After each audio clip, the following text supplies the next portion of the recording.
Hello, আসসালামু আলাইকুম। Welcome to Sharif commerce academy. আজকে অনলাইনে ক্লাস হচ্ছে বিবিএ সেকেন্ড ইয়ার অ্যাকাউন্টিং এবং বিবিএ থার্ড ইয়ার ম্যানেজমেন্ট ডিপার্টমেন্টের ট্রানজিশন ইন বাংলাদেশের এই সাবজেক্টের আজকে হচ্ছে ব্যবসা বা পেশা খাতের ফুল লেকচার, অর্থাৎ আজকে আমরা এই চ্যাপ্টারে শেষ করে দিব। তো ব্যবসা বা পেশা খাতে জাতীয় বিশ্ববিদ্যালয়ের যে সিলেবাস, এই সিলেবাসগুলোকে আমরা একটা ফর্মেটে ভাগ করছি, ব্যবসা খাতে আয় নির্ণয় করা। তো ব্যবসা বা পেশা খাতে আয় থেকে 2016 থেকে 2022 সাল পর্যন্ত আমরা একটা অ্যানালাইসিস দিছি। দেখতেছি 2016 সালে এই চ্যাপ্টার থেকে কোনো প্রশ্ন হয় নাই। 17 সালে পার্ট বিতে একটা প্রশ্ন হয়েছে, 18 সালে কোনো প্রশ্ন হয় নাই, 19 সালে পার্ট বিতে একটা, 20 সালে পার্ট বি এবং পার্ট সিতে দুইটা প্রশ্ন দিছে, 21 সালে কোনো প্রশ্ন হয় নাই, 22 সালে কোনো প্রশ্ন হয় নাই। তোমরা পরীক্ষা দিবা 23 সালে। 23 সালে এই চ্যাপ্টার থেকে প্রশ্ন হতেও পারে, নাও হতে পারে। যদি হয় তাহলে পার্ট বিতে একটা প্রশ্ন হবে। আমার কথা কি ক্লিয়ার? জি স্যার। ওকে, এবার আসেন আমরা ব্যবসা বা পেশা খাতে আয় নির্ণয় করার জন্য আমরা কিছু আগে বেসিক কথা শুনি। এই ব্যবসা বা পেশা খাতে আইনি কাকে বলে? বলা হচ্ছে করদাতা নিজে কিংবা তার নিয়োগপ্রাপ্ত প্রতিনিধি কর্তৃক পরিচালিত ব্যবসা বা পেশা থেকে প্রাপ্ত লাভ বা মুনাফাকে ব্যবসা বা পেশা খাতে আয় বলা হয়। ব্যবসা বা পেশা খাতে আয় নির্ণয় করার নমুনা সে আগের মতো, প্রথমে করদাতার নাম লিখবো, আয় বর্ষ, কর বর্ষ তোমাদের জন্য ফিক্সড। এরপরে ব্যবসা বা পেশা খাতে আয় নির্ণয়, বিবরণ টাকা। এখন ব্যবসা পেশা খাতে ধারা হচ্ছে 45 থেকে 56। আর এই যে নিচে যে রুলস গুলো আমি লিখছি, এগুলা নরমালি আমাদের এই অঙ্ক করার জন্য, মানে ফরম্যাটে দেওয়ার জন্য দিছি, কিন্তু এগুলো আমাদের অঙ্ক করার ক্ষেত্রে কোনো কাজে লাগবে না। মূলত আমাদের এই ব্যবসা পেশা খাতে দুই টাইপের অঙ্ক। এই দুইটা টাইপের অঙ্কের মধ্যে আমি দুইটা করে দিব, বাদ বাকি সব কাজ তোমাদের বাসায় কাজ দিব। ঠিক আছে? তাহলে আসো ব্যবসা পেশা খাতে ধারা 45 থেকে 56 একটা আমরা অঙ্ক দেখি। প্রথমে বেসিক কোশ্চেন 1, যেটা 2011 সালে একটা অল ডিপার্টমেন্ট আসছিল পার্ট বিতে। এই প্রবলেম, এই বেসিক কোশ্চেন 1 এর আন্ডারের মতো এটার মতো আমাদের এই শীটে 3-4টা প্রশ্ন আছে। আমি এটা করে দেবো, ওই 3-4টা প্রশ্ন তোমাদের করতে হবে। তো প্রশ্নটা কি বলছে আমরা একটু ভালো আগে পড়ি। লেখা আছে, মিস্টার কামাল একটি স্টেশনারি দোকানের মালিক। 1/7/2022 তারিখ থেকে 30/6/2023 তারিখ পর্যন্ত তার আয় ব্যয় ছিল নিম্নরূপ। এখানে কিছু আয় দিয়ে আছে, কিছু ব্যয় দিয়ে আছে। প্রথম লেখা আছে মোট বিক্রয় পরিমাণ 10 লাখ এবং বিক্রিত মালামালের ব্যয় ছিল 6 লাখ টাকা।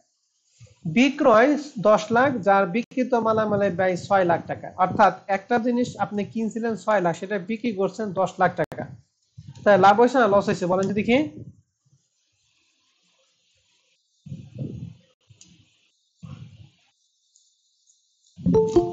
লাভ হয়েছে। লাভ হয়েছে, গুড।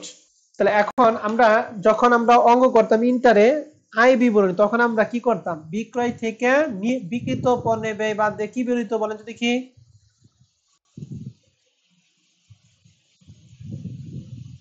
বিক্রয় থেকে বিক্রিত পণ্যের ব্যয় বাদ দিয়ে হয়তো মোট লাভ। মোট লাভের সাথে পরিচালন ব্যয় বিয়োগ করে হয়তো কি নিট লাভ, তাই তো? ওই জিনিসটাই আমরা এখানে কি করব? অ্যাপ্লাই করব। তো আমাদের প্রশ্নে বিক্রয় দিয়ে আছে 10 লাখ আর বিক্রিত মালামালের ব্যয় মানে বিক্রিত পণ্যের ব্যয় দিয়ে আছে 6 লাখ টাকা। তাহলে দুইটার পার্থক্য কত? 4 লাখ। এই 4 লক্ষ টাকা আমরা বলবো মোট লাভ।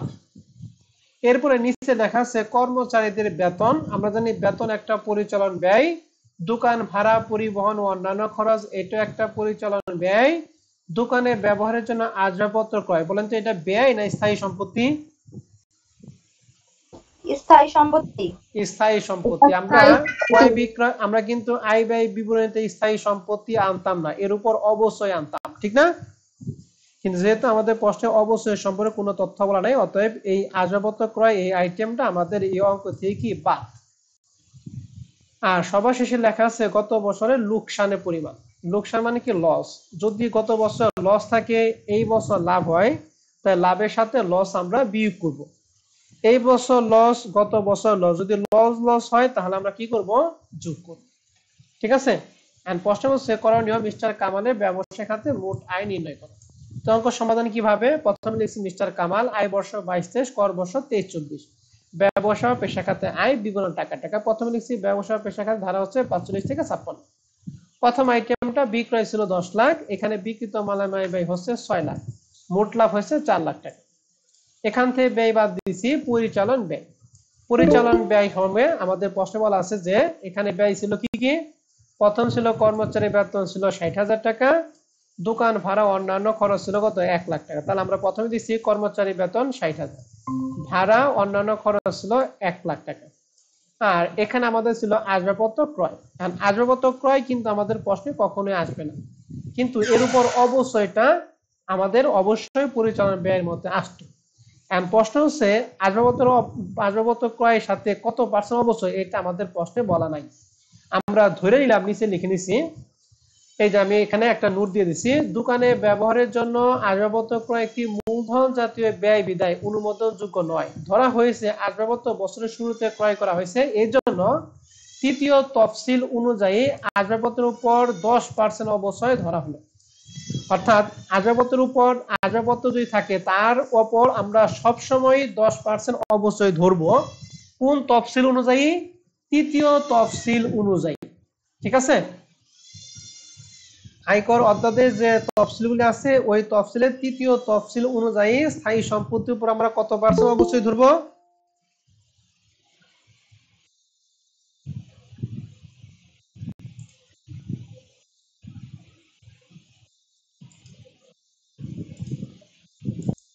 তাহলে আমাদের প্রশ্নের মধ্যে আমরা ক্লিয়ার হলাম কি আমাদের প্রশ্নে যদি কোনো স্থায়ী সম্পত্তি থাকে তাহলে তার উপর আমরা আয়কর অধ্যাদেশের তৃতীয় তফসিল অনুযায়ী তার উপর 10% হারে অবশ্যই ধরবো তাহলে এই তিনটা যোগ করে আমাদের হয়েছে ১,৬৩,০০০ ৪ লক্ষ থেকে ১,৬৩,০০০ বাদে হয় ২,৩৭,০০০ এই ২,৩৭,০০০ টাকা হচ্ছে মুনাফা কিন্তু গেল বছর ছিল লোকসান লাভের সাথে লোকসান আমরা কি যোগ করবো না বিয়োগ করবো বলো দেখি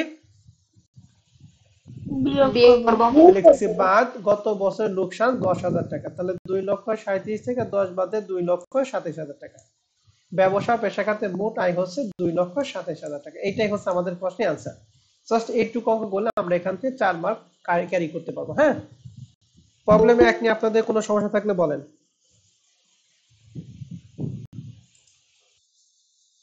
এই ১ নাম্বার অনুযায়ী আমাদের কয়েকটা প্রবলেম দিয়ে আছে আমি প্রবলেমগুলো একটু দেখিয়ে আসি দেখেন প্রবলেম ১ ২০২০-১৫ সাল অ্যাকাউন্টিং ২০২০ সাল ম্যানেজমেন্ট ২০২০ সাল বিবিএস প্রবলেম ১ হুবহুব একই অঙ্ক ঠিক আছে এটা পারা যাবে স্যার স্ক্রিন দেখা যায় না তোমাদের ক্লাসে একটা তোমাদের বাসায় কাজ এটা সুন্দর করে করবা প্রবলেম ১ এর অনুযায়ী আরেকটা অঙ্ক আমাদের আছে আর কয়েকটা অঙ্ক আছে প্রবলেম ৪ এটা একটু দেখেন পাশে লেখা আছে যে ব্যবসা পেশা খাতে মোট আয় বের করো বলো প্রথমে লেখা আছে চা বাগান আয় চা বাগান আমরা ব্যবসা বা পেশা খাতে কত পার্সেন্ট নেই ৬০% না ৪০% বলেন ৪০% তাহলে ৫৩,০০০ টাকা ৪০% নিবা রাবার বাগান ৪১,০০০ কত পার্সেন্ট নিবা বলো ৪০% গুড ফটকা ব্যবসা হতে আয় সরাসরি দিবা এক মালিকানা কোম্পানি আয় সরাসরি দিবা হার্ডওয়্যার দোকান থেকে আয় সরাসরি আর হচ্ছে বনানীর বেকারি হতে আয় এটাও সরাসরি ঠিক আছে তাহলে সবগুলো যোগ করলে আমাদের অ্যানসারটা বের হয়ে যাবে ৪ নাম্বার পারবো আমরা জি স্যার হ্যাঁ পারবো ওকে ৫ নাম্বার দেখেন এই বিক্রয় থেকে বিক্রিত পণ্য ব্যয় বাদে কি পাবো বলো তো দেখি মোট মুনাফা মোট মুনাফা এখান থেকে কর্মচারী বেতন ভাড়া পানি বিদ্যুৎ ৩৫,০০০ টাকা কত পার্সেন্ট অবশ্যই ধরবো আমরা 10% তারপরে এই বিগত বছর লোকসান ছিল লোকসানটা আমরা কি যোগ করবো না বিয়োগ করবো বিয়োগ করব তাহলে ৫ নাম্বারটা বাসায় কাজ হ্যাঁ ৬ নাম্বারটা দেখেন মুদির দোকান হতে আয় সরাসরি দিবেন শেয়ার বেচা কেনা থেকে আয় সরাসরি রাবার বাগানে ৪০,০০০ টাকা কত পার্সেন্ট ৪০% চা বাগানে ২০,০০০ টাকা কয় পার্সেন্ট ৪০% বেকারি দোকান থেকে আয় ৭০,০০০ টাকা সরাসরি বিগত বছরে কারবারে লোকসান এই যে লোকসানটা আমরা কি করব যোগ করব না বিয়োগ করব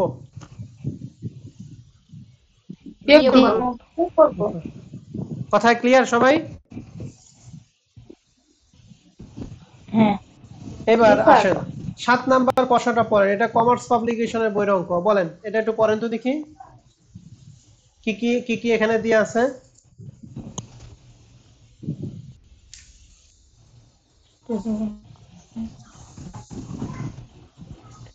মিষ্টির দোকান থেকে আয় বিয়াল্লিশ হাজার টাকা। হ্যাঁ সরাসরি দিবা। তারপরে চা ও রাবার বাগান থেকে আয় 40% দিব। 40% দিবা। গুড। তারপরে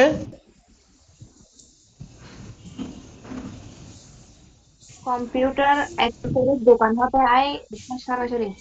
এটা সরাসরি দিলাম। ওকে। তারপরে ইট সিমেন্টের দোকান হতে আয় সরাসরি দিব।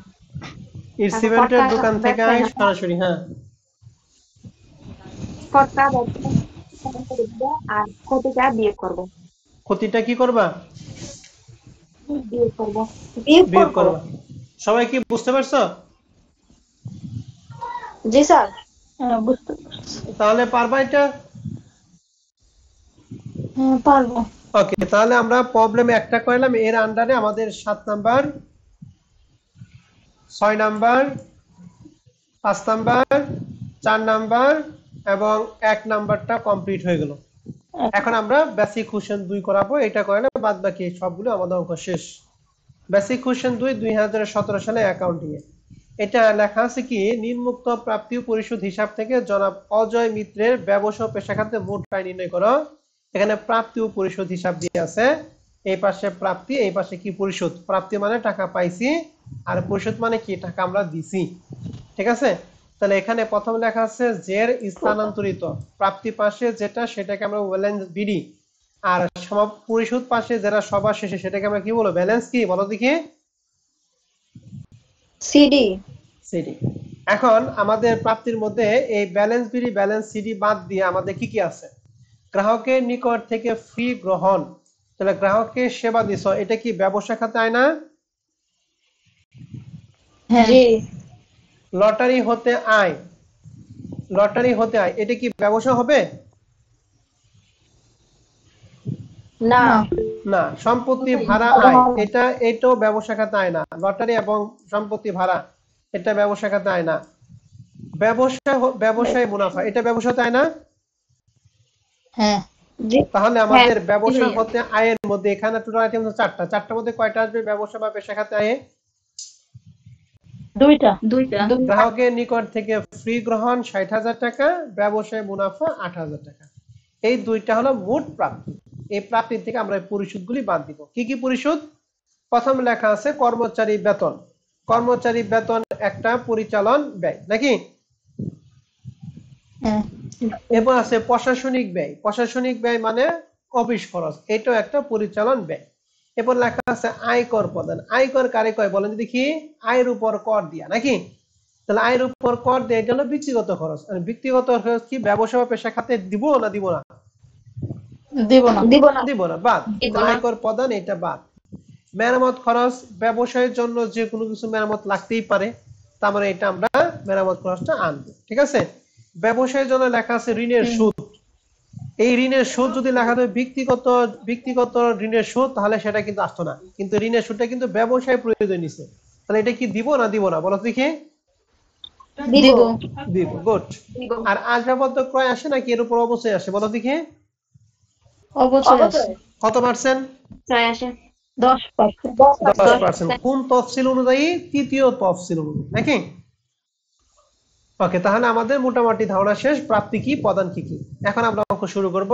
করদাতার নাম অজয় মিত্র, আয় বর্ষ কর বর্ষ তোমাদের জন্য ফিক্সড। ব্যবসা ও পেশা খাতে মোটা নির্ণয়, বিবরণ টাকা টাকা। ব্যবসা ও পেশা খাতে ধারা হচ্ছে 45 থেকে 56 আমরা জানি। তো লিখছি পেশা হতে প্রাপ্তি। কয়টা পেশা থেকে প্রাপ্তি আমরা এখানে ঠিক করছি? 2টা, 60 এবং কত 8। তাহলে মোট হচ্ছে 68। এখান থেকে বাদ দিচ্ছি পেশা সংক্রান্ত খরচ। খরচের মধ্যে প্রথম আমরা দেখলাম কর্মচারীদের বেতন, তারপরে প্রশাসনিক ব্যয়। আয়কর প্রদান কি আসবে না আসবে না বলো দেখি?